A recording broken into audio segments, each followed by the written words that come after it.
찾아와 주셔서 감사합니다. 페스터리입니다. 잠시만요. 먼지가 이렇게 많아. 먼지털이 아니고 페스터리입니다. SR, JR 자매와 만나서 신앙에 대한 이야기들도 나누었었는데요. 두 자매가 질문을 하면 제가 답하는 형식이었는데 꽤나 진지한 주제들의 이야기들이 오갔습니다. 생각하고 고민할 거리, 그리고 또 교훈을 주는 점들이 있는 것 같아서 여러분들과 나누고 싶은데요. 그래서 오늘은 제가 따로 이야기하기보다는 그 대화들을 중심으로 영상을 한번 만들어 보았습니다. 나만 베풀면 약간 사실 호구되는 세상이에요. 그쵸, 요즘엔 나만 사랑하고 나만 베풀면은. 근데 약간 그런 스타일이에요. 이제 같은 경우에는 좀 많이 베푸는 스타일인데 인간이란 존재가 계속 잘해주면 되게 당연하다라고 생각을 하잖아요. 그렇죠. 유명한 대사도 있죠. 호의가 계속되면은 그게 권리인 줄 알아요. 그러면 나도 이제 지쳐서 내가 상대방을 일방적으로 사랑한 거에 대해서 나도 그만해야겠다 지치잖아요. 근데 이런 부분에 대한 괴리를 좀 느끼는 거죠. 맞아요. 저 얼마 전에 사이코는 괜찮아지 말을 굉장히 재밌게 봤었는데 사이코지만 괜찮아요? 네. 사이코 괜찮지? 사이코지만 괜찮아. 안 보셨네? 봤어요. 고문영 작가라고 나와요. 힘들어할 때 한번 밥 한 끼 먹으려고 했던 그 주변 사람들의 그 수없이 많은 쓸데없는 노력, 굳이 그렇게 하지 않아도 되는데 호구가 된 것 같은 그런 그 주변 사람들의 노력이 교회가 해야 되는 노력이라고 생각이 들었었어요. 그럼 늘 그렇게 베풀기만 하고 늘 손해만 보면 살아야 되냐, 삶을 살아야 되는데 그렇게만 살 수는 없고 스트레스가 되기도 하고 그런 부분들도 있다는 거는 분명히 이해가 돼요. 그래서 그 둘 사이에 그 균형을 잘 잡아야 된다고 생각이 들어요.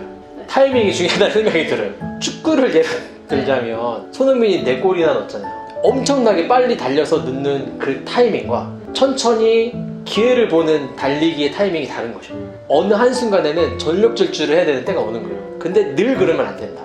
그 타이밍을 잘 보는 게 지혜고 그게 균형 감각이 아닌가라는 생각이 좀 들어요. 그러니까 사실 어떻게 보면은 누군가를 도와주고 할 때도 좀 머리를 써야 된다는 거잖아요. 어떻게 보면 인간관계에 있어서 뱀처럼 지혜로울 필요가 있다는 그럴 거죠. 필요가 있다는 거죠. 내가 얼마 전에 저희가 교회에서 이제 영상을 자주 틀어주는데 호주에 사는 어떤 할아버지인데 같은 자리에서 매일 전도를 했어. 그리고 나서 그렇게 몇십 년 전도하다 결국에 돌아가셨는데 자기 때문에 교회 온 사람이 아무도 없다고 생각하고 돌아가셨어요. 근데 그게 뭐 미국에서 호주 놀러 왔던 사람 이런 사람들이 어떻게 교회 다니게 됐어요? 근데 그 할아버지 때문에 제가 호주에 놀러 갔을 때 호주에 여행 갔을 때 출장 갔을 때 그분이 그렇게 해서 뭐 한 걸 보고 자기는 교회에 다니게 됐다. 이런 사람들이 세계 곳곳에 엄청 많이 있었던 거야. 알고 보니까. 그러니까 그 할아버지는 자기가 아무도 전도하지 못하고 결국 죽었다고 생각했는데 그 할아버지를 전도한 사람이 엄청 많았던 거지. 그런 것처럼 결국에 약간 티가 안 나더라도 우리 그리스도인들은 끝까지 베풀어야 된다? 베풀어야 합니다, 여러분. 좋은 말이네요. 네. 저보다 낫네요. 좋은 말. 제가 이런 말하기가 너무 부끄러운 게 저는 입으로만 아니 눈물이 나네. 입으로만 이런 거 좀 필요해. 유튜브에서는 약간 이렇게 글쓰기 아니 갑자기 왜냐면 또 회개 지금 이 순간 회개 그 할아버지를 통해 갑자기 약간 찡하네요. 왜냐면은 나 근데 누가 울면 나 따라온단 말이야. 갑자기 울었네요 저희. 이런 액션이 유튜브에서는 좀 필요해요. 제가 스스로 지금 방금 약간 회개를 했네요. 왜냐면 저는 살면서 누구를 전도한 적이 없거든요. 제일 친한 친구도 전도를 교회 오세요. 지금 울고 계세요. 잠시만요. 눈물 좀 닦고 할게요.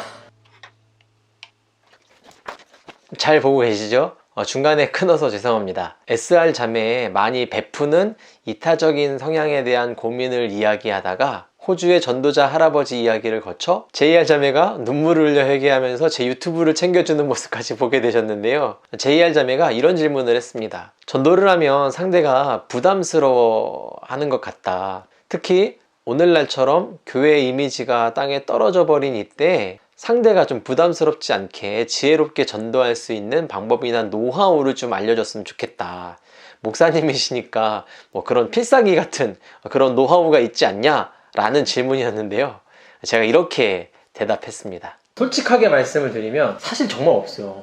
저는 신학교 딱 입학하면서부터 안 믿는 친구들과의 관계가 서서히 끊어졌어요. 친구들은 주말에 만나서 놀자고 그러고 주말에 만나서 술 먹자고 그러는데 저는 주말에 교회 가야 되는 거예요. 그러니까는 고등학교 졸업하고 나서 고등학교 때 친구들은 천천히 떨어지고 대학교 친구들은 다 신학생이고 다 전도사고 다 목사님 된 거죠.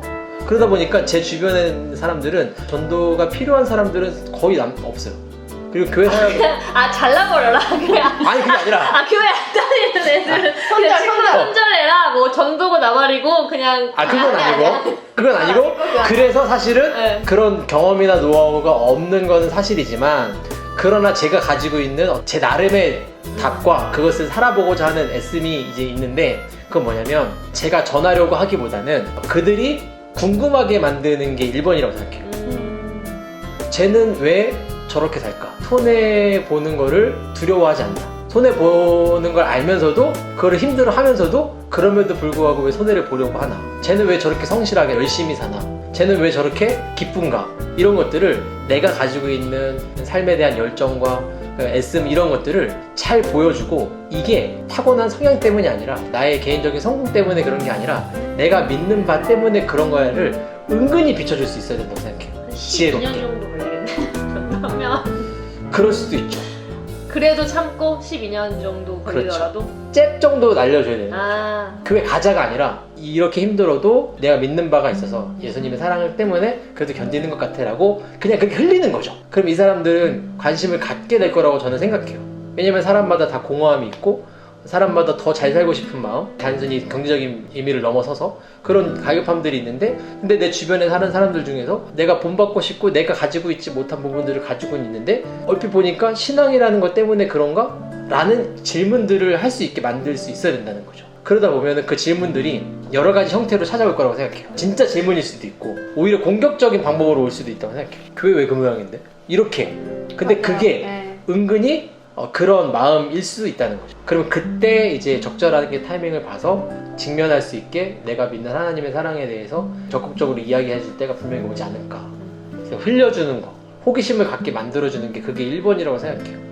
그러려면 저희가 진짜 잘 살아야 궁금할 텐데 그렇죠. 저희도 사람인지라 잘해주다가 그냥 막 진심으로 우러나서 잘 해주다가도 그러다가도 진짜 그냥 그 관심이라는 게 완벽해서 가지는 건 아닌 것 같아요. 분명히 나랑 비슷하고 나랑 똑같은데 뭔가 다른 점. 완벽해서가 아니라. 괜찮은 말인 것 같아요. 평가하는 아니 이거 딱 좋은 것 같아요. 왜냐면은 우리가 그럴 수 있을 것 같아.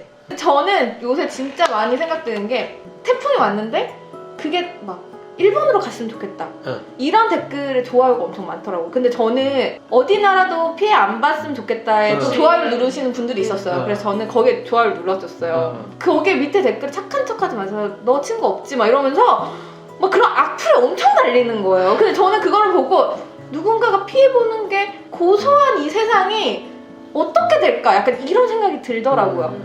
그러니까 남이 잘 안 돼야 내가 잘 되는 게 맞아요. 아닌데 편가르기도 너무 심하고 맞아요. 정말 내 안에 있는 네. 분노 같은 걸 사람들이 남한테 좀 표현하고 그러는 것 같아요. 그 분노를 참지 못하는 그런 게 좀 근데 있는 심지어 교회 다니는 사람들이 그 분노를 더 조장하는 상황이니까 정말 어려워요. 사실 지금 신앙생활을 저는 흔들림 없이 잘해. 저희 교회는 되게 건강하다는 걸 더 이번에 더 느꼈고 그래서 더 잘해야겠다는 생각이 들지만 이 세상에서 착하게 사는 건 오히려 손가락질 받을 수 있다. 예수님다운 모습으로 사는 게 쉽지는 않겠다 이런 생각이 좀 들기는 해요.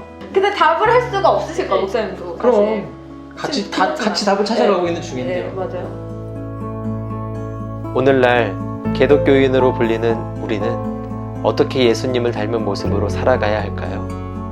절망에 빠진 교회가 다시 시대와 사회의 소망이 되려면 무엇을 해야 할까요? 그 대답을 찾아가고 살아내는 길을 여러분과 함께 걸어가고 싶습니다.